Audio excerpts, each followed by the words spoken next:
ಚಿತ್ರಮಾತಾ YouTube channel ವೀಕ್ಷಕರಿಗೆ ನನ್ನ ಹೃತ್ಪೂರ್ವಕ ನಮಸ್ಕಾರಗಳು. ಸುಭಾಷಿತ: ಮನುಷ್ಯರಿಗಿಂತಲೂ ಪಕ್ಷಿಗಳು ಹಾಯಾಗಿ ಜೀವಿಸುತ್ತಿರುತ್ತವೆ, ಏಕೆಂದರೆ ಪಕ್ಷಿಗಳಿಗೆ ಎತ್ತಿಡಬೇಕು, ಬಚ್ಚಿಡಬೇಕು, ಕೂಡಿಡಬೇಕು ಎಂಬ ಭಾವನೆ ಇರುವುದಿಲ್ಲ.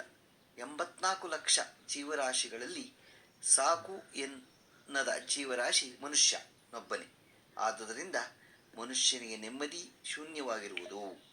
ಇವತ್ತು ದಿನಪಂಚಾಂಗಕ್ಕಿಂತ ಮುಂಚೆ ನಾವು ದೇವರಿಗೆ ವಿವಿಧ ರೀತಿಯಲ್ಲಿ ಅಭಿಷೇಕ ಮಾಡಿದರೆ ಸಿಗುವ ಫಲ ಏನೇನು ಅನ್ನೋದ್ರ ಬಗ್ಗೆ ತಿಳ್ಕೊಳ್ಳೋಣ. ಆತ್ಮಶಾಂತಿಗಾಗಿ ಜಲಾಭಿಷೇಕವನ್ನು ಮಾಡುವುದು.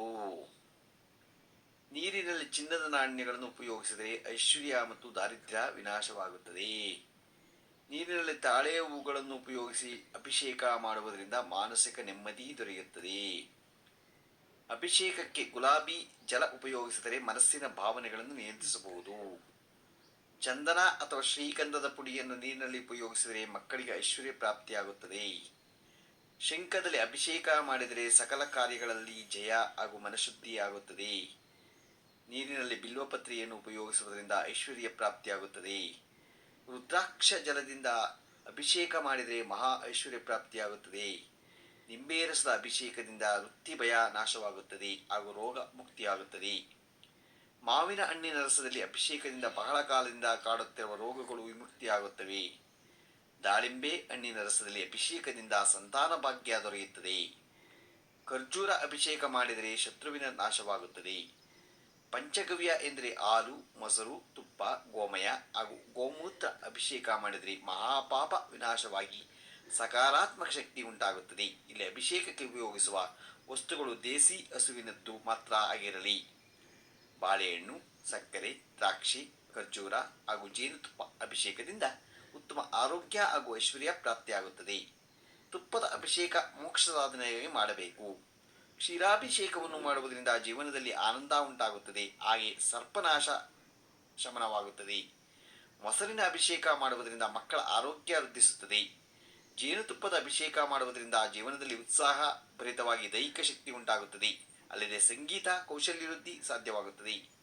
ಸಕ್ಕರೆಯಿಂದ ಅಭಿಷೇಕ ಮಾಡುವುದರಿಂದ ಶತ್ರು ವಿನಾಶ, ಆರೋಗ್ಯ ವೃದ್ಧಿ ಹಾಗೂ ಸಕಾರಾತ್ಮಕ ಯೋಚನೆಗಳಿಂದ ಮುಕ್ತಿ ಪಡೆಯುವಿರಿ. ಅರಿಶಿಣದಿಂದ ಅಭಿಷೇಕ ಮಾಡಿದರೆ ಕಾಯಿಲೆಗಳಿಂದ ವಿಮುಕ್ತಿ ಹಾಗೂ ಮದುವೆಯಂತಹ ಮಂಗಳ ಕಾರ್ಯಗಳಿಗೆ ಸುಗಮ ದಾರಿ ದೊರೆಯುತ್ತದೆ. ಎಳನೀರಿನ ಅಭಿಷೇಕ ಮಾಡುವುದರಿಂದ ಜೀವನದಲ್ಲಿ ಸಂತೋಷ, ತೃಪ್ತಿ ಹಾಗೂ ಐಶ್ವರ್ಯ ಮತ್ತು ಮಕ್ಕಳ ಭಾಗ್ಯ ದೊರೆಯುತ್ತದೆ. ಬಾಳೆಹಣ್ಣಿನ ಅಭಿಷೇಕದಿಂದ ಗೃಹ ನೆಮ್ಮದಿ ಉಂಟಾಗುತ್ತದೆ. ದ್ರಾಕ್ಷಿ ಅಥವಾ ಕಿತ್ತಳೆ ಹಣ್ಣಿನ ರಸದ ಅಭಿಷೇಕದಿಂದ ಸಕಲ ಕಾರ್ಯದಲ್ಲಿಯೂ ಜಯ ಉಂಟಾಗುತ್ತದೆ. ನವರತ್ನ ಜಲದ ಅಭಿಷೇಕದಿಂದ ಧಾನ್ಯ ಪ್ರಾಪ್ತಿ ಮತ್ತು ಸುಗಮ ಗೃಹ ನಿರ್ಮಾಣ ಸಾಧ್ಯವಾಗುತ್ತದೆ. ದರ್ಬೆಯನ್ನು ಉಪಯೋಗಿಸಿದರೆ ಕಳೆದು ಹೋದ ಐಶ್ವರ್ಯವು ಪುನಃ ಪ್ರಾಪ್ತಿಯಾಗುತ್ತದೆ. ಇವತ್ತು ಯಾವ್ಯಾವುದು ದೇವರಿಗೆ ವಿವಿಧ ರೀತಿಯ ಅಭಿಷೇಕ ಮಾಡಿದರೆ ಸಿಗುವ ಫಲದ ಬಗ್ಗೆ ನಾವು ತಿಳ್ಕೊಂಡು ಇವತ್ತು ದಿನಪಂಚಾಂಗವನ್ನು ತಿಳ್ಕೊಳ್ಳೋಣ. ದಿನಾಂಕ 5/5/2024 ಭಾನುವಾರ, ಶ್ರೀ ಕ್ರೋಧಿ ನಾಮ ಸಂವತ್ಸರ, ವಸಂತ ಋತು, ಚೈತ್ರ ಮಾಸ, ಕೃಷ್ಣ ಪಕ್ಷ, ಉತ್ತರಾಯಣ, ತಿಥಿ ದ್ವಾದಶಿ, ಹಗಲು 3:25, ನಕ್ಷತ್ರ ಉತ್ತರಾಭಾದ, ಸಾಯಂಕಾಲ 6:04 ತನಕ ಇದೆ. ಮಳೆ ಭರಣಿ 3ನೇ ಪಾದ.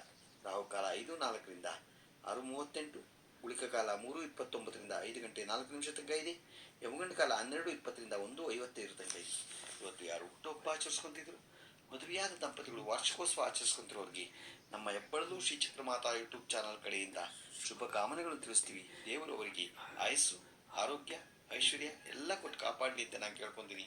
ನಮ್ಮ ಹೆಬ್ಬಳಲು ಶ್ರೀ ಚಿತ್ರಮಾತಾ ಯೂಟ್ಯೂಬ್ ಚಾನಲ್ ಯಾರು ಸಬ್ಸ್ಕ್ರೈಬ್ ಆಗಲು ದಯಮಾಡಿ ಸಬ್ಸ್ಕ್ರೈಬ್ ಆಗಿ. ಇದು ನಿಮ್ಮದೇ ಚಾನಲ್ ಆಗಿರೋದ್ರಿಂದ ನಮ್ಮ ಲಿಂಕನ್ನು ಬೇರೆ ಗ್ರೂಪ್ಗಳಿಗೆ ಫಾರ್ವರ್ಡ್ ಮಾಡಿ. ಫಾರ್ವರ್ಡ್ ಮಾಡಿ. ನಮಸ್ಕಾರಗಳು, ನಮಸ್ಕಾರಗಳು, ನಮಸ್ಕಾರಗಳು.